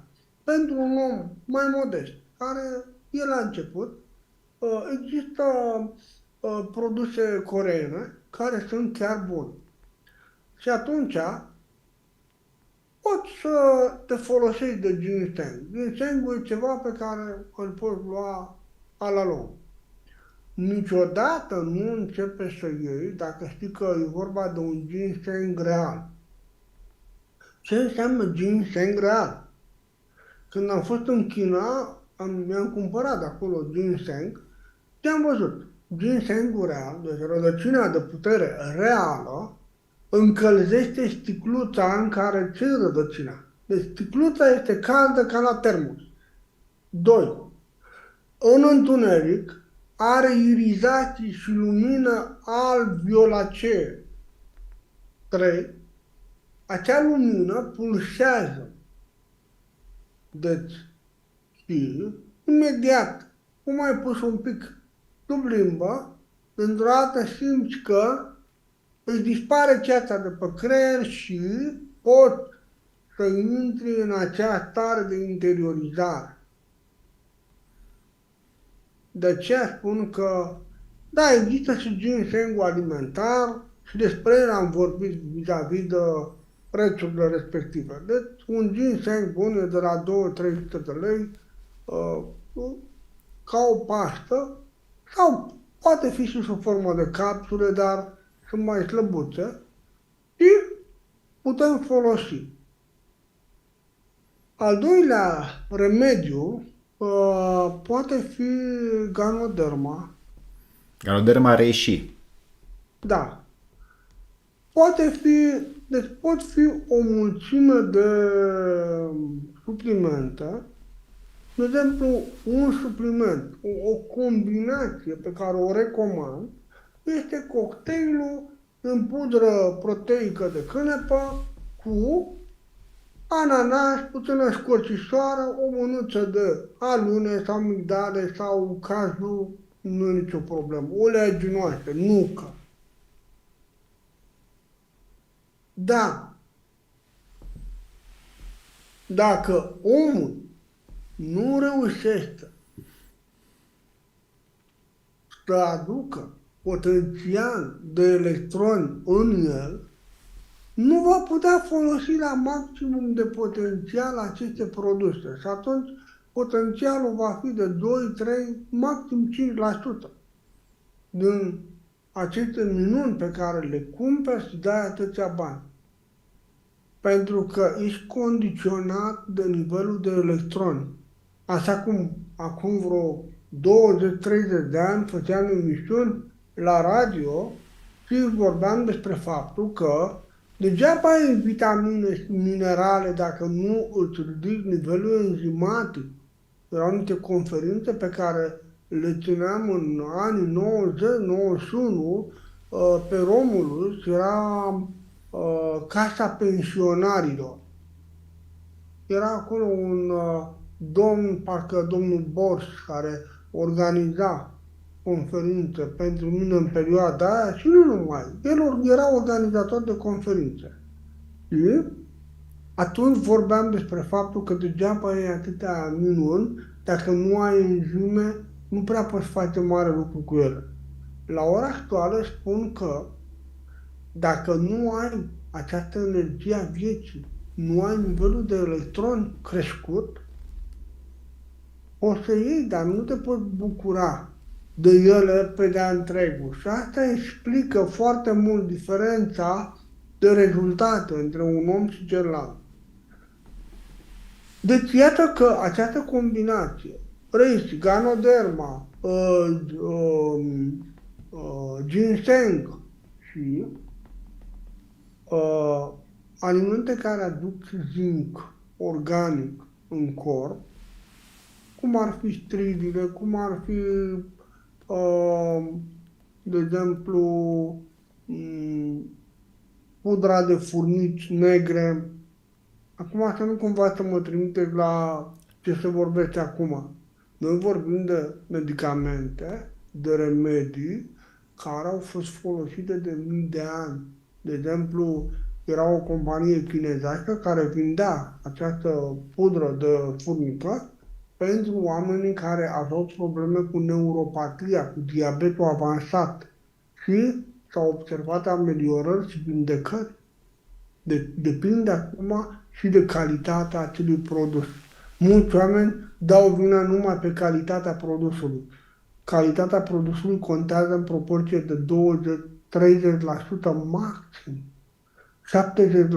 70% contează câmpul electric al tău, potențialul membranar celular, diferența de potențial.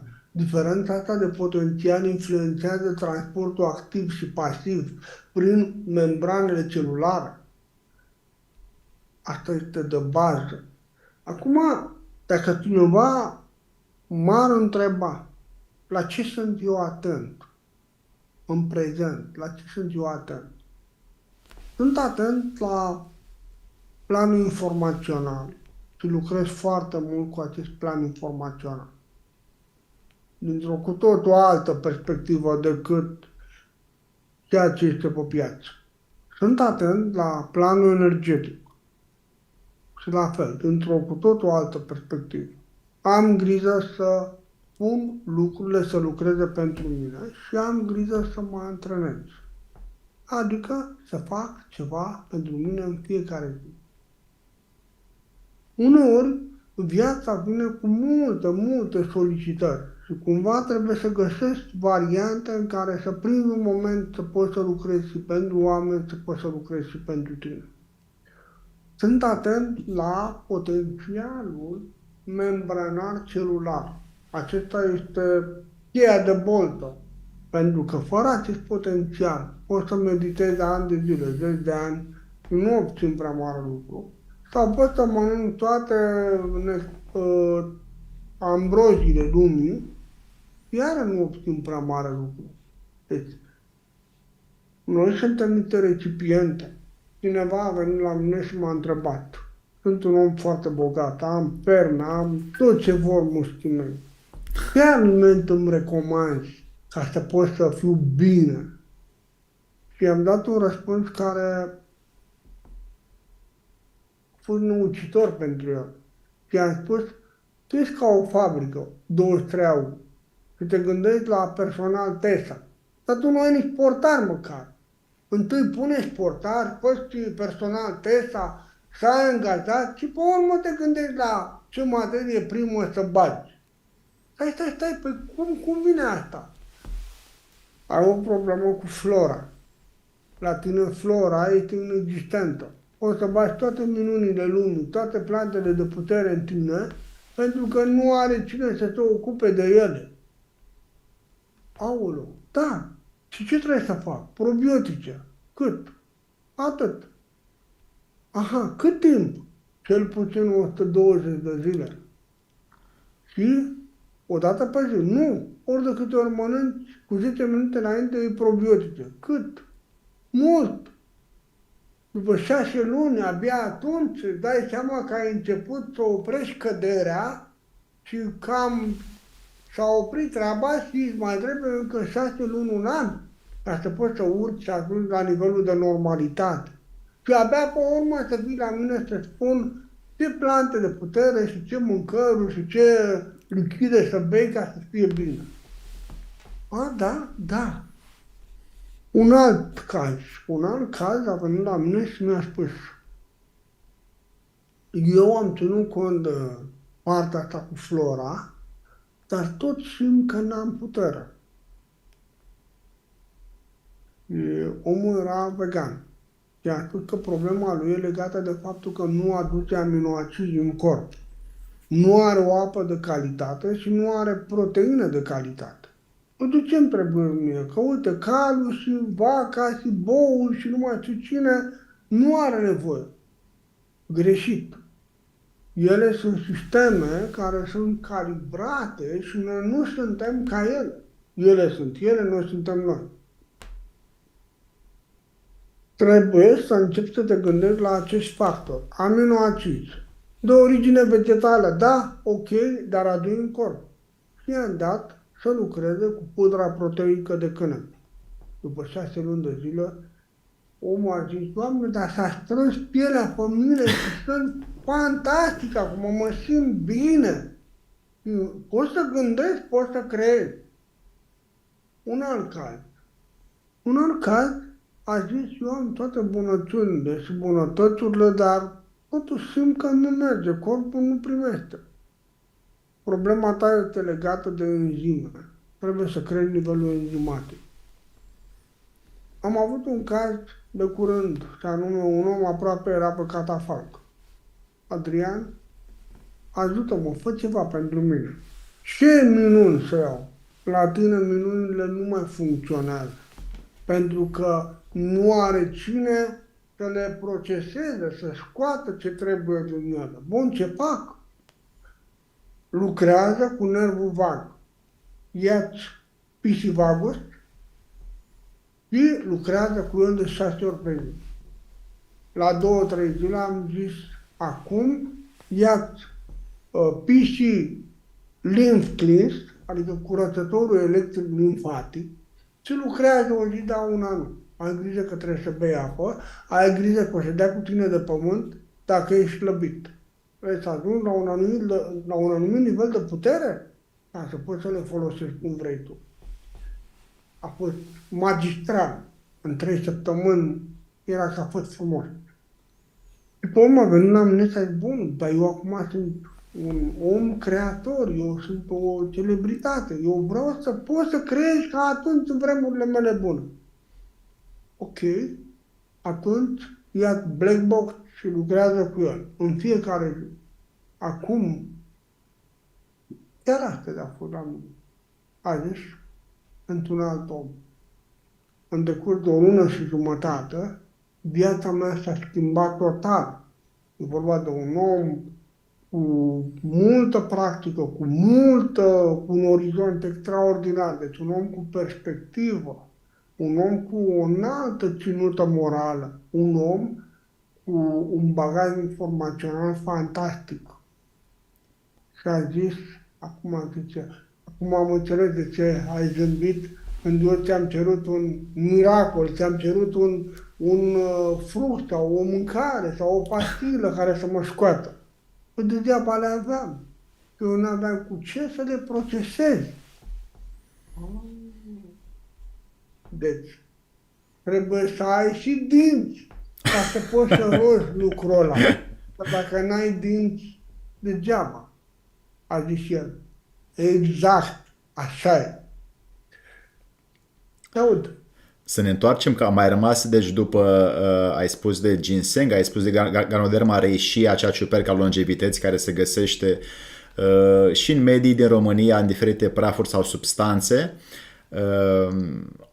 Și am mai pomenit și de aminoacizi. Ce ar mai fi în plus? Adică Ne cerut 4 lucruri, ca să nu le facem creierul mare la oameni.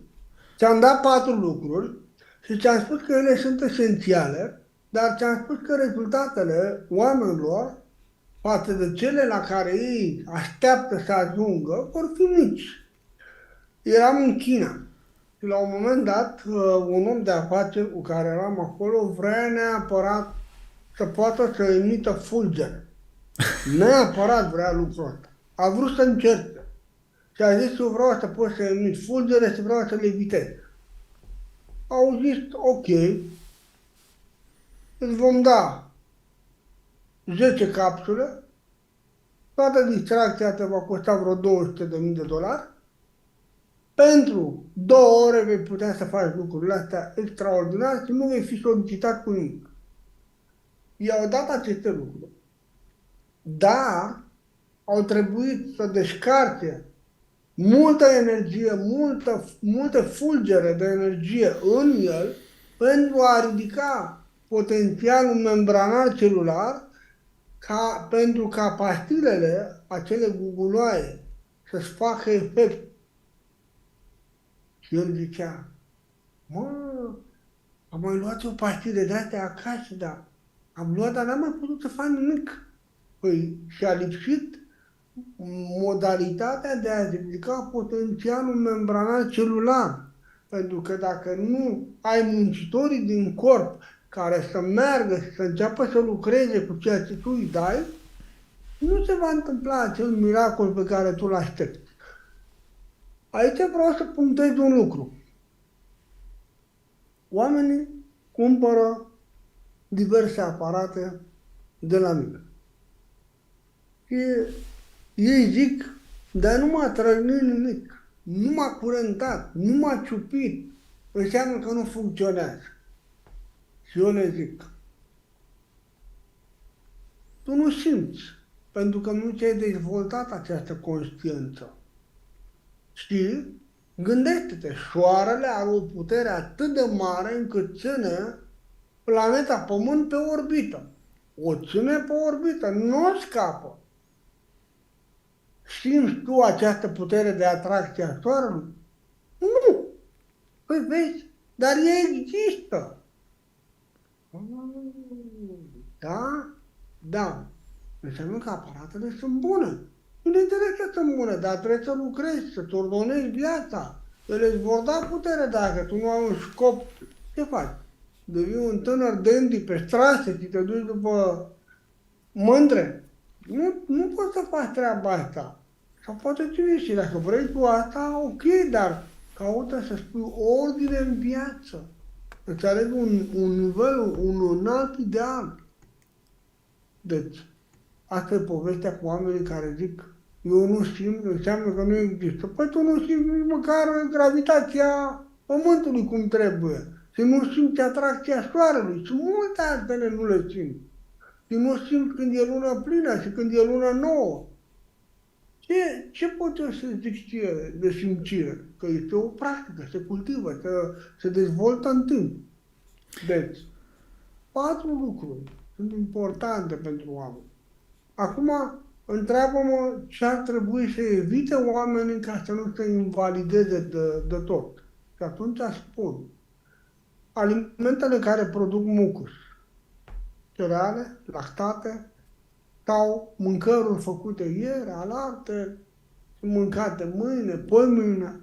Cu cât un om face o mâncare să ține mai mult la frigider, cu atât microorganismele se dezvoltă și va avea multe probleme. Deci, ai zis într-o emisiune ceva fascinant. Mănâncă proaspăt ca să fii proaspăt. Ne întreabă Elena despre deparazitare și cum să-și refacă flora ulterior. Pentru că practic a fost, adică cu toții știm cazul lui medicului Grigorov, care a trăit în anii 1905, a lucrat în Franța la Institutul Pasteur și el a spus că, uite, eu am cunoscut oameni din Bulgaria, el era bulgar, medicul Grigorov, și se ocupa de tot procesul de pasteurizare pe care a fost angajat în Institutul Pasteur din Paris. Și întâlnise și oameni în stepele rusești și atunci a spus că, practic, oamenii care au început să mănânce lucruri pasteurizate sau rafinate, mai ales lactatele, nu mai trăiesc așa mult pentru că își pierd foarte multe proprietăți, grăsimile din lapte și substanțele care ar trebui să ajungă în sistemul digestiv să se repare, nu mai ajung acolo, sistemul digestiv începe să aibă defecțiuni după o vârstă și omul este mai pasibil de îmbolnăvire. Și a observat el atunci că dacă noi am mâncat lactate din când în când care să fie curate și de la animal direct, fără să mai fie trecute pe procesul de pasteurizare, atunci am putea să refacem flora intestinală cu acei lactobacili. De atunci s-a numit Lactobacillus bulgaricus, după medicul Grigorov, care a zis că bacilii sunt necesari pentru flora intestinală. Ei bine, deci ne întreabă Elena ce am putea să facem pentru deparazitare și floră. În primul rând, dacă sunteți nevoiți să mâncați lactate, măcar mâncați lactate fermentate și pe care să le luați de la o sursă sigură. În al doilea rând, există lactate care conțin lactofermenți, adică lactate care trec printr-un proces de prelucrare, anumite levuri devorează partea toxică, cum ar fi chefirul. Levurile respective devorează partea toxică și produc altceva. Iau materia primă, ca fiind lactatul, îl trec prin procesul de metabolizare, exact cum face albina cu polenul. Și cu propria ei salivă produce altceva numit miere. Deci, noi avem nevoie de... este un doctor care a avut de-a face cu Grigorov și cu o mulțime de doctori în acea perioadă la Institutul Pasteur, se numește Dr. Pottinger, care a făcut un experiment cu celebrele pisici și mâncătoarele de lapte, anume felinele respective. Puteți să căutați pe net, să vedeți experimentul cu prima generație de pisici, a doua generație, a treia generație, a patra generație și se leagă perfect de povestea cu laptele pasteurizat. Ce s-a întâmplat cu aceste pisici? Cum ele au început să capete boli pe care le vedem la oameni și cum ușor au ajuns în faza în care nu s-au mai putut reproduce. Este experimentul descris pe larg pe internet, se poate vedea, deci nu e nicio problemă. Acum vorbim despre probiotice. În Asia, cele mai bune probiotice sunt date de fermenți, legume, zarzavaturi, murături. În Japonia, în China, nu se consumă lapte aproape deloc. Și totuși ei au un nivel foarte înalt de probiotice, prebiotice și postbiotice. Prima condiție pentru a reface flora este să nu consumi zahăr în perioada respectivă. Flora are nevoie de un mediu specific care este generat de vitamina B7, biotina. Dacă noi consumăm dulce, invalidăm această biotină și s-a cam dus. Cu toate acestea, dacă aducem cantități mari de probiotice și vitamina B7, reușim să scoatem la liman corpul. O să vedeți că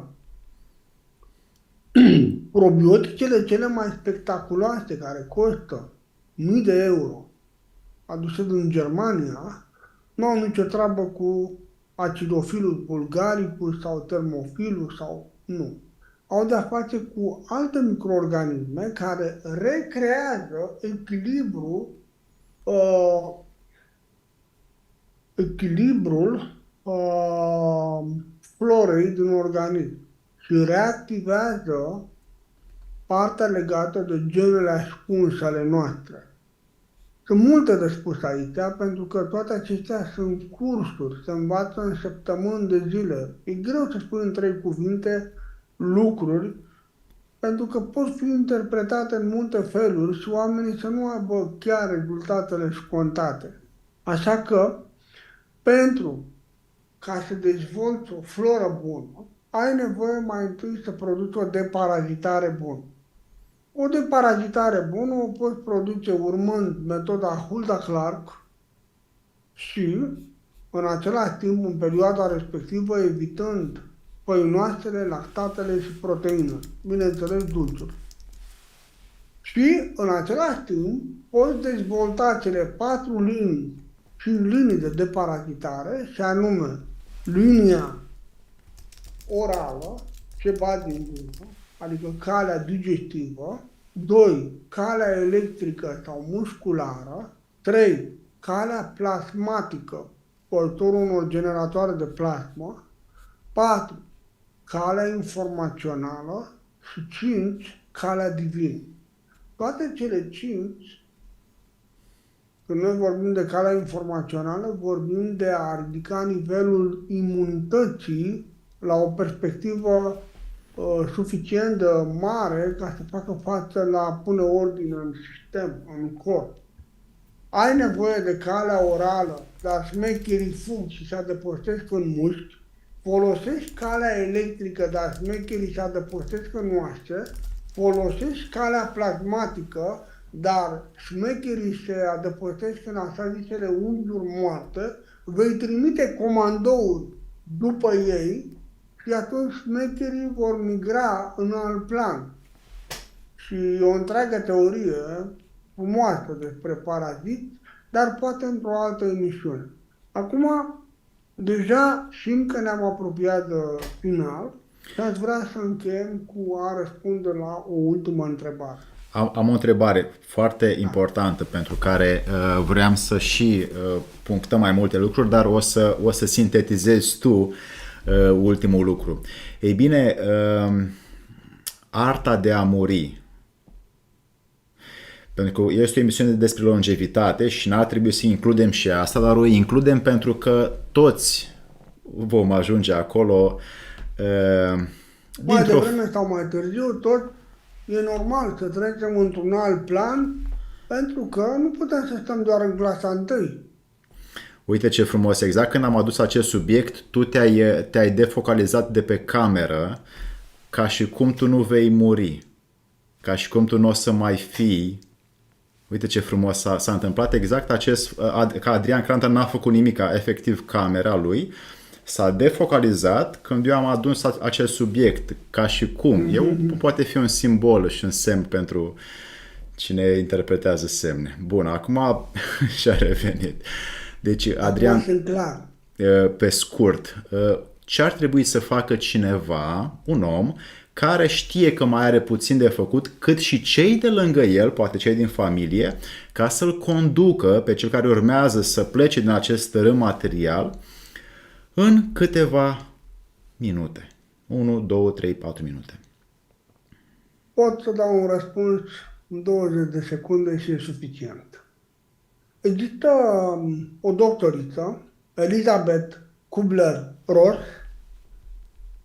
care etapizează pregătirea psihologică, emoțională și spirituală a celor care se pregătesc pentru a părăsi acest pământ. Orice carte a ei este fascinantă și merită citită. Elizabeth Kubler-Ross. O scriu aici acasă. Al doilea răspuns este: apucă-te să practici și să dezvolți al patrulea pilon, și anume pilonul spiritual. Apucă-te să aduni, să acumulezi energie, pentru că este important să poți pleca cu putere de pe această planetă. Gata. Bravo. Adrian, a fost o seară pentru mine, a fost magie ce a fost în seara asta aici și ai adus lucruri care în mod normal știu că sunt foarte intime, știu că nu le vorbești și nu le dai ori și cum și astă seară am avut cu toți noroc care văd această emisiune să ascultăm niște secrete tainice care au fost pentru mult timp păstrate, așa cum și Aristotel în Secretum Secretorum spune că lucrurile esențiale nu se dau celor decât care sunt pregătiți să le primească. Așadar, dragi prieteni, dacă în această seară vă este util din ceea ce a spus Adrian Cranta, mai întâi verificați-le și după aia puteți să le împărțiți cu ceilalți fără să vă dați mari la un pahar de vin sau la o bere sau pe ștrase, cum a spus Adrian, că le cunoașteți. Așa Ceea că... ce cauți, deja te caută. Ceea ce cauți, deja te caută. Bun. E important. În ultimă instanță, vă las din nou acest canal al lui Adrian Cranta aici pe ecran ca să vedeți că are niște videouri minunate pe care le puteți răsfoi și le puteți salva dacă vreți să ascultați în tren, în avion sau în alte mijloace care sunt de offline. Puteți să mergeți la mănăstire câteva zile, 3 zile, ceea ce ar fi o binecuvântare, să vă salvați videouri când nu aveți nevoie de internet și doar să le vedeți în liniște, cu creionul în mână, cu scrisul, cu memoria de lungă durată instalată și după aia le practicați când reveniți în societate pentru că o să fie lucruri foarte benefice. Adrian, așa, tu pentru mine ești un om care a intrat de mult în inima mea ca exemplu de viață și ca om care poate împărți dragoste aproapelui nostru. Mulțumesc. Doamne ajută. Doamne ajută, mulțumim foarte mult, dragi prieteni, și să ne revedem cu bine. Adrian, o să mai avem multe emisiuni și o să mai construim multe lucruri împreună. Mulțumesc foarte mult. Numai bine.